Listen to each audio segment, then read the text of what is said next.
আমার মেয়েকে ওরা ছুটি লিখিয়ে দিল। ছুটি লিখিয়ে দিয়ে আমি বললাম যদি কোনো অসুবিধা হয় আপনারা আমাকে ট্রান্সফার করে দেন, আমরা অন্য জায়গায় নিয়েছি। বলছে রিপোর্ট পুরো ভালো, রিপোর্টে কোনো অসুবিধা নেই, সব কিছু ভালো বলে আমাদের ছুটি লিখিয়ে দিল। রিপোর্টে ওষুধ টষুধ সব লিখে দিয়েছে। সব লিখে টিখে দিয়ে বললো একটার সময় ছুটি হবে। এবার একটার সময় ছুটি, তখন আমার মেয়ে একটু বমি করেছিল। এবার ওদের বললাম ডাক্তারবাবুকে যে আমার মেয়ের বমি করছে, কোনো অসুবিধা হবে না তো, তাহলে আপনারা রেফার করে দেন, আমি কল্যাণী নিয়ে চলে যাচ্ছি। বললো না পুরো ঠিক হয়ে যাচ্ছে, একটা ইঞ্জেকশন দিলেই ও ঠিক হয়ে যাবে। এবার একটা ইঞ্জেকশন দিল, তখন মনে হয় 1টা মতন বাজে। এবার ইঞ্জেকশনটা দেওয়ার পরে বলছে একটুখানি ও ঘুমো, আপনারা 4টের সময় এসে নিয়ে যাবেন। এবার আমরা চলে গেছি। ফোন নাম্বারটা লিখেছে ভুল ফোন নাম্বার লিখেছে। আমাদের বলছে আপনাদের তো আমরা ফোন করেই যাচ্ছি। কখন ভর্তি করেছিলেন মেয়েকে? ভর্তি করেছি কালকে আমরা সন্ধ্যে 6টা। কি হয়েছিল? বুকে একটু ব্যথা করছিল, বুকে ব্যথা করছিল। তখন যখন ভর্তি করলেন ডাক্তারবাবুর সঙ্গে ছিলেন?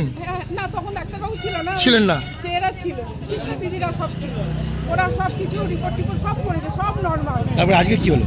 আজকে ওই ছুটি সব লিখে টিকে দিল। কখন? 1টার সময় ছুটি দিয়েছে। 12টায় ছুটি দিয়েছে, বললে 1টার মধ্যে নিয়ে যাবেন। তারপরে মেয়ে একটু বমি করেছিল।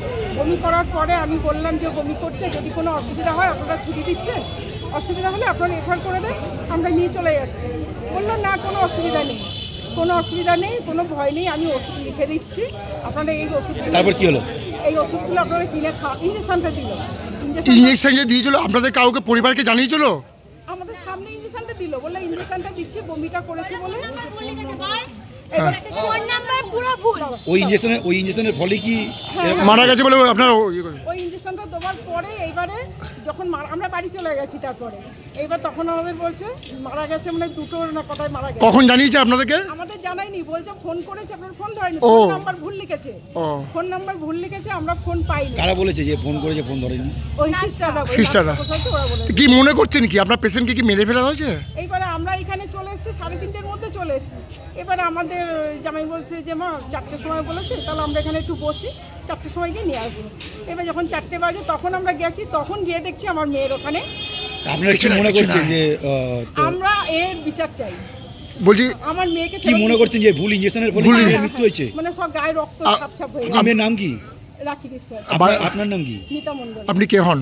আমি মেয়ের মা। কোথায় বাড়ি? কোথায়? আমার বাড়ি কেউটিয়া, অশোকতলা। এখন কি চাইছেন? আমিও বিচার চাইছি। ঠিক আছে। আমার মেয়ের বিচার চাইছি। আমার এই